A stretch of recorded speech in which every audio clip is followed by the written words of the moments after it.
Joining me on the dais now is Houston head coach Kelvin Sampson, along with Milos Uzan and Emanuel Sharp. Coach, congratulations. When you're comfortable, please give us some opening comments about the game. Now we can talk about Arizona. Well, first of all, congratulations to Tommy, his staff, and his team. I thought they had a great plan. The first half, they had us on our heels a little bit. But once we got to halftime and kind of got reorganized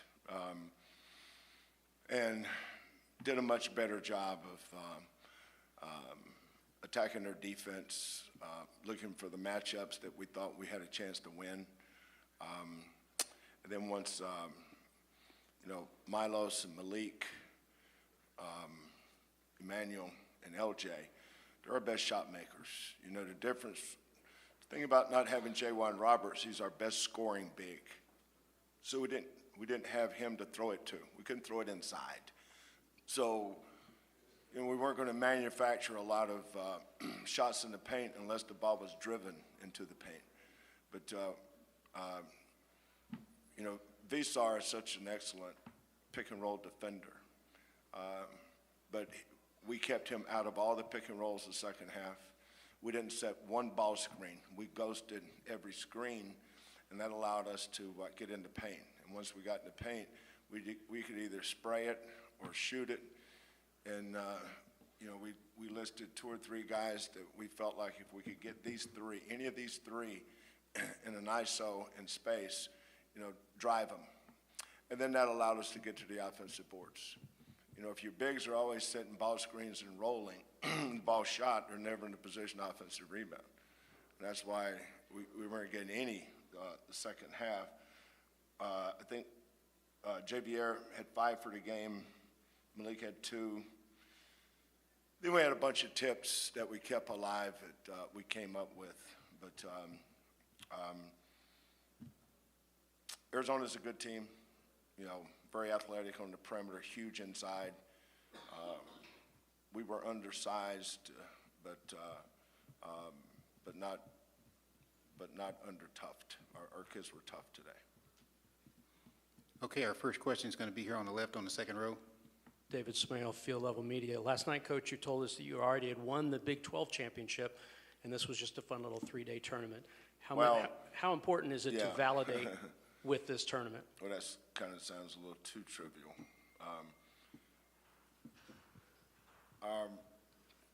We've won this tournament, believe it or not, 3 straight times in the early 2000s.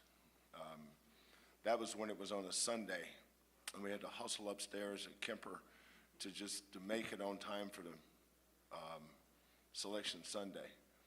I remember standing outside one of those suites talking to Keith Langford and his mother while they were announcing our name. I don't know why that popped in my head just then,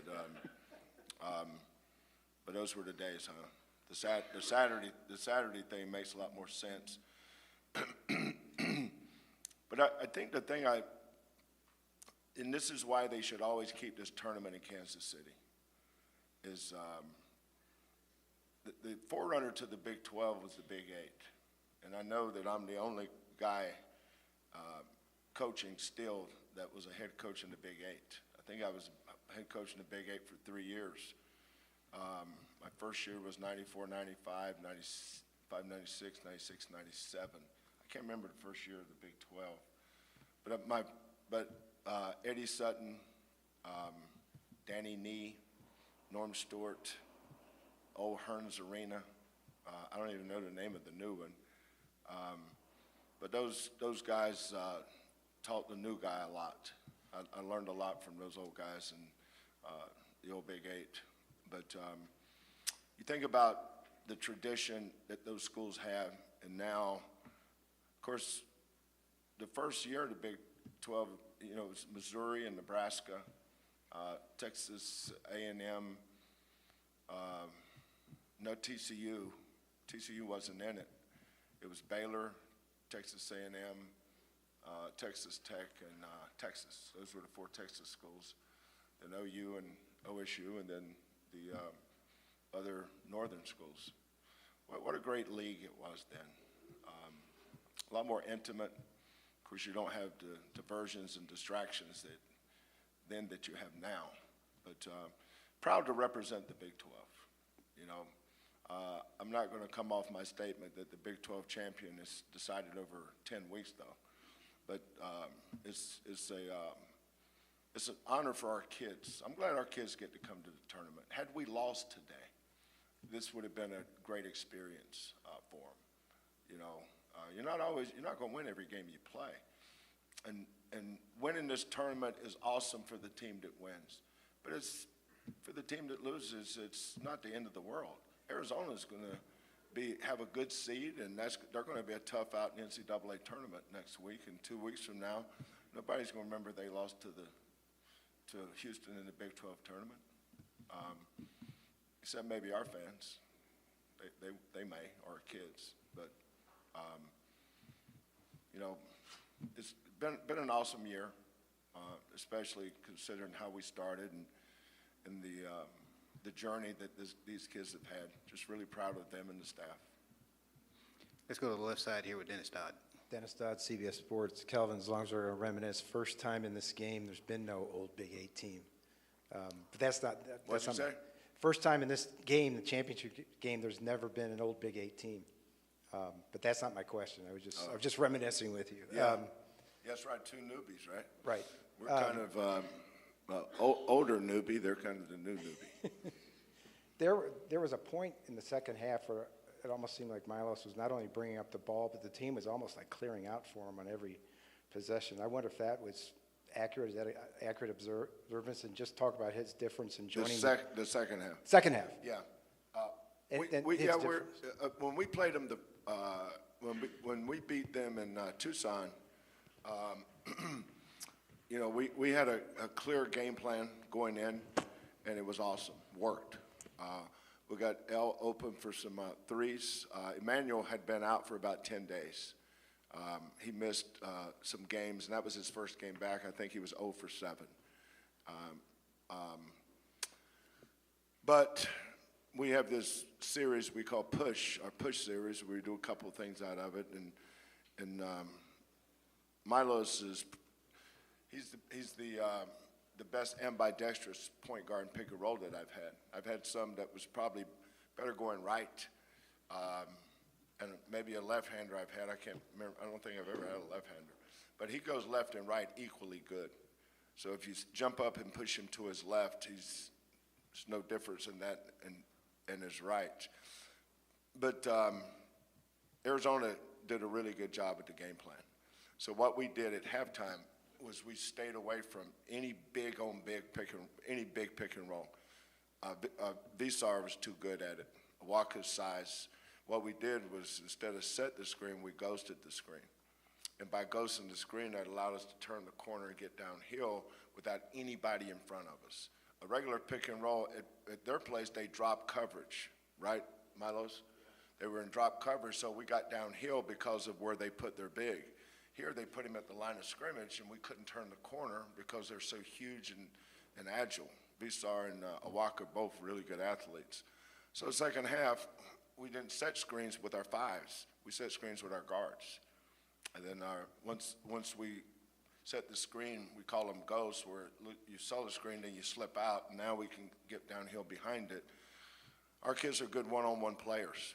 You know, there's a lot of old school people that think offense should look like it did when Pete Carrill was the coach. Back cuts and pin downs, and you score off of an action. You know, I'd like to introduce LeBron James and James Harden and Kevin Durant and basketball today. We recruit guys that can play one-on-one basketball. A lot of these defenses are designed to stop you. So if you can get a good one-on-one player in space, you can get a good shot. And a good shot's a good shot. We took a lot of good shots the second half. Let's go on the right side, about halfway back. for Milos and Emanuel, Leo Rivera with Scobo Sports. What can you say about the bonds and relationships of this group, and how does that make you guys different from other teams in the NCAA tournament? Yeah, I mean, I came from a different type of culture, so I was able to see two sides of it, and Houston's culture is so real. The brotherhood here is top tier. What we go through during the summer, I feel like it just brings us together even more. So, yeah, I mean, I'm just super excited and glad we were able to pull through with this one. Yeah, same thing. Just the amount of time we spend with each other every day in the gym, outside of the gym, it's kind of hard not to be close with them, and that's what makes us such a good team, along with the coaches and the coaching staff and, the work that we put in. When you bring all that together, you get Houston basketball, and, it's a great feeling. Let's go on the right here with Blair. Blair Kirkhoff with the Kansas City Star. Is this team as well prepared as any team that you've had to go into the NCAA tournament?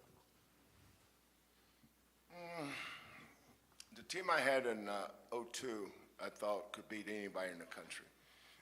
We had just beat Kansas in Kemper, but we had beat Maryland that year by 15 or 18. And so those were the two teams on the other side of the bracket. And then Quantas, he tells it, but he had the worst sprained ankle I've seen, way worse than J1's. I mean, J1 could have played. Quantas could not. And that's when I realized that sometimes it's not how good you are. It's whether good fortune shines on you. It's like Bob Huggins had the best team in the country that year. And Kenyon Martin. I mean, what do you do? I thought that team could win it. The year we went to the Final Four in 21, I didn't think that team could win it. Baylor was better than us. They were too good. I thought we could play with the other teams in the Final Four, but we couldn't beat Baylor.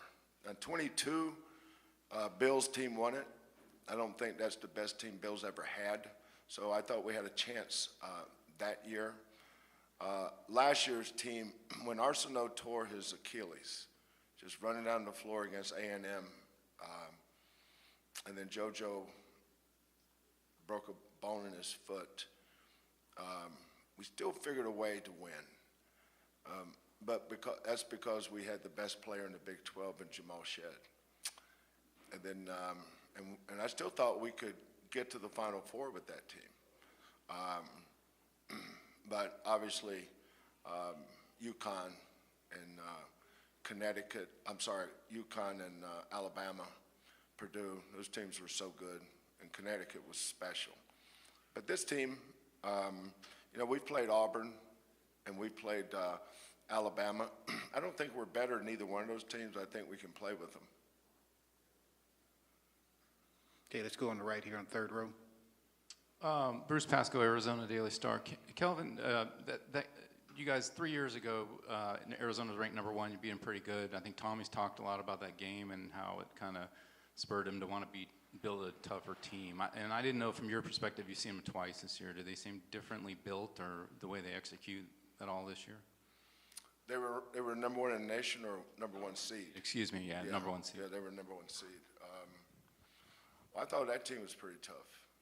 Ben Matherin, the best player we played against. But our team was tough too. So I don't know how to compare our team to other teams. That's for their coach to say. I think for us, our team is tough. I know Love is tough. Bradley's tough. KJ Lewis is tough. That Bisar kid's really good. He'll be a first-round draft choice. Awaka's tough. That's a tough team we played tonight. I don't know enough about their backstory like you guys do. I mean, I don't know a lot about them. I know Tommy's an outstanding coach, and he has a great staff too. But that's a good team.